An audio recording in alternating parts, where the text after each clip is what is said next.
23강 직류 발전기와 전동기의 특성입니다. 일단 직류 발전기와 직류 전동기를 같이 묶었습니다. 왜 그러냐면은 어떤 이 기계가 있는데 기계에다가 전기를 넣었을 때는 전동기로 동작을 하고, 자, 이 기계를 만약에 동력을 넣게 됐다라고 했을 때는 발전기로 작동을 하는 것이 바로 모두 다 똑같은 기계인 직류기입니다. 그래서 직류 발전기는 동력을 넣었을 때 직류 전기를 만들고요.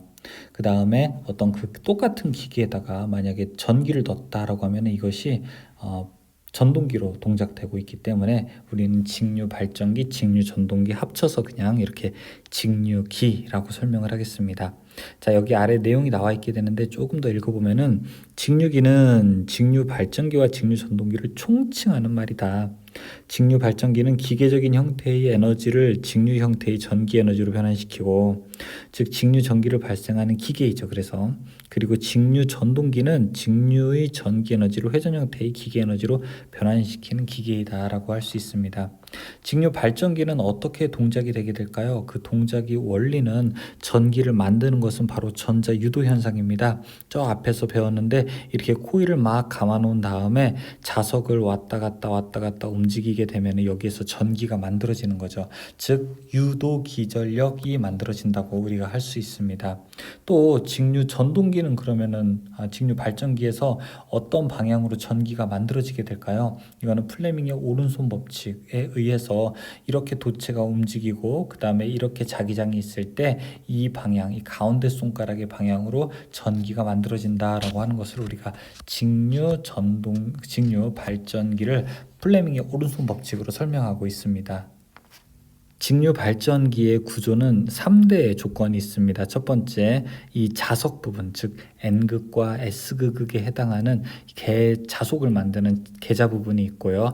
그 다음에 그 자속을 끊어서 이 전기 에너지를 만드는 전기자 부분이 있습니다. 또 회전하는 도체에서, 즉 교류를 이 바깥으로 빼내는, 직류로 빼내는 부분이 있는데 그것이 바로 정류자입니다. 이 공교롭게도 끝에 다 이렇게 자자로 끝나게 되는 것이 바로 직류 발전기의 3대 구조라고 할 수 있습니다.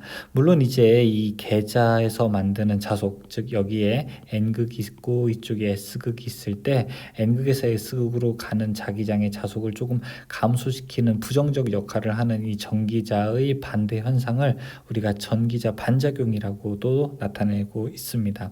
그 내용도 여기 조금 있고요. 자, 직류 전동기는 여기 계자와 전기자가 어떻게 연결되어 있느냐, 여기 바깥에 있는 NS가 계자고요. 그 다음에 이 안에 돌아가는 게 전기자인데 계자와 전기자가 어떤 식으로 이루어져 있느냐, 어떤 식으로 연결이 되어 있느냐에 따라서 우리가 크게 타여자와 자여자로 구분을 하게 됩니다.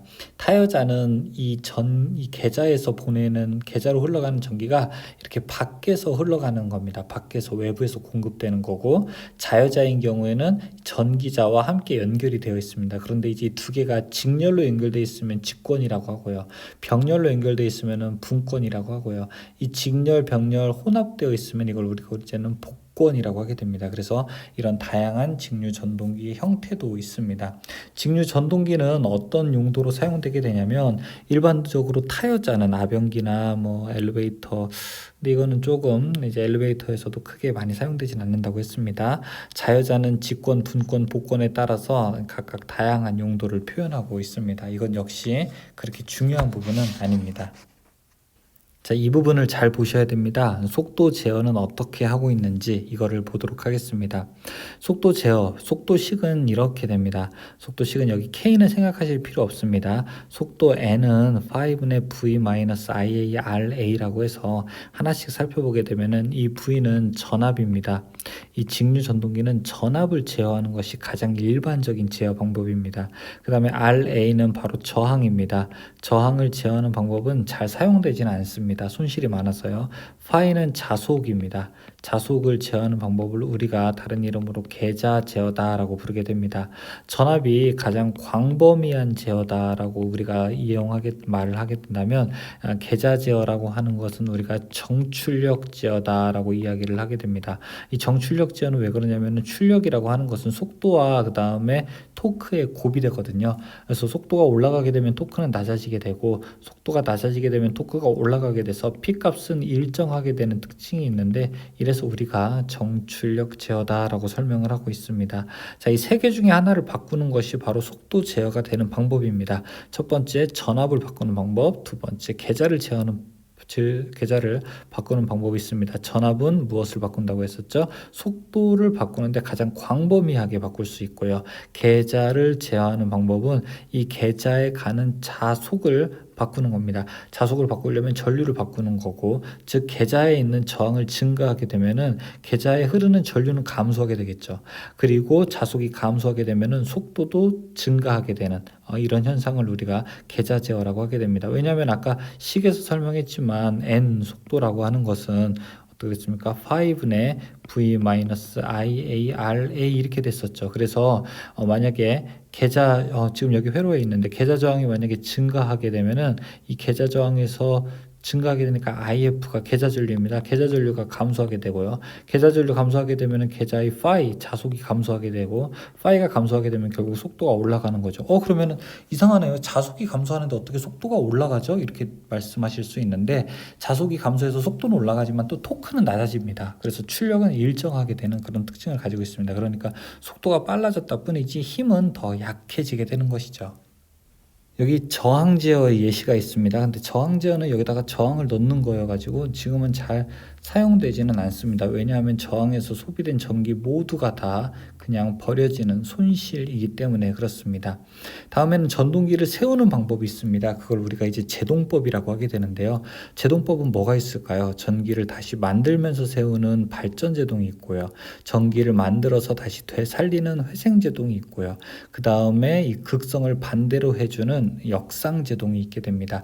세 가지 다 많이 사용되고 있지만 가장 진보적인 형태는 바로 이 회생 제동법이라고 할 수 있습니다. 자, 또 속도의 변동을 한번 볼까요? 이 전동기의 속도가 얼마나 변화하는지는 바로 전격 속도와 함께 무브화 속도의 비율을 우리가 서로 계산해 보면 알 수 있을 겁니다. N0라고 하는 것은 무브화 속도가 되고요. 그 다음에 NN은 전격 속도가 됩니다. 즉 속도 변동률이라고 하는 것은 전격분의 무브화 빼기 전격 속도의 비율을 우리가 속도 변동률이라고 부르게 됩니다. 예를 들어 전격이 100rpm이다. 그런데 무브화가 110rpm이다 라고 하게 되면 우리가 계산하게 되면 10% 이렇게 계산할 수가 있게 되는 것이죠. 다음에는 토크 특성도 있습니다. 자, 토크 특성에서는 식이 여러 개 있는데 여러분들은 이것만 알아두시기 바라겠습니다. 이 부분에 해당하는 거. 이 부분이 무엇이냐? 자, 토크라고 하는 것은 0.975 n분의 p 이렇게 나눠주면 됩니다. 즉 출력을 속도로 나눈 다음에 0.975를 곱한 것이 토크가 됩니다. 이때 단위는 킬로그램 미터가 된다는 것을 알 수가 있습니다. 내용 잘 보셨나요? 그럼 이제 관련된 문제를 한번 같이 풀어보시죠. 1번 직류 발전기의 구조로서 3대 요소에 속하지 않는 것은 무엇인가? 3대 요소는 끝에가 다 자로 끝났었죠. 계자, 전기차, 정류차 이렇게 끝났습니다. 2번 보극은 해당되지 않습니다. 2번 직류기 권선법에서 전기자 내부 병렬 회로수 A와 극수 P의 관계가 어떻게 되는가 물어보고 있습니다. 우리는 앞에 본문에서는 없었지만 이거는 그냥 문제로만 여러분들이 기억하시면 되겠습니다. 전기자 내부 권선법은 우리가 파권이라고 하는 방법과 그 다음에 중권이라고 하는 방법이 있습니다. 전기자를 감는 방법입니다. 그때 병렬 회로수는 파권은 무조건은 2가 되고요. 중권은 P 극수와 같게 됩니다. 지금 이 문제에서는 중권이라고 했으니까 P 극수와 같다라고 해서 이렇게 3번으로 대답할 수 있습니다. 3번 직류 전동기에서 전기자 반작용의 원인이 되는 것이 무엇이냐라고 물어봤습니다. 아까 전기자 전류에서 만든 것, 그러니까 전기자가 만드는 전류 때문에 전기자 반작용이 된다고 설명했었죠. 답은 2번에 해당합니다. 4번 직류 분권 전동기에서 보극의 역할은 무엇이냐 물어봤습니다. 보극은 보조극입니다. 정류를 양호하게 하고 전기자 반작용을 줄여줍니다. 답은 3번에 놓을 수 있습니다. 5번 다음 중 교류 전동기는 무엇입니까? 물어보고 있습니다. 분권 전동기, 타여자 전동기, 차동복권 전동기 이거 모두 다 직류 전동기입니다. 3번의 유도 전동기만이 교류 전동기입니다.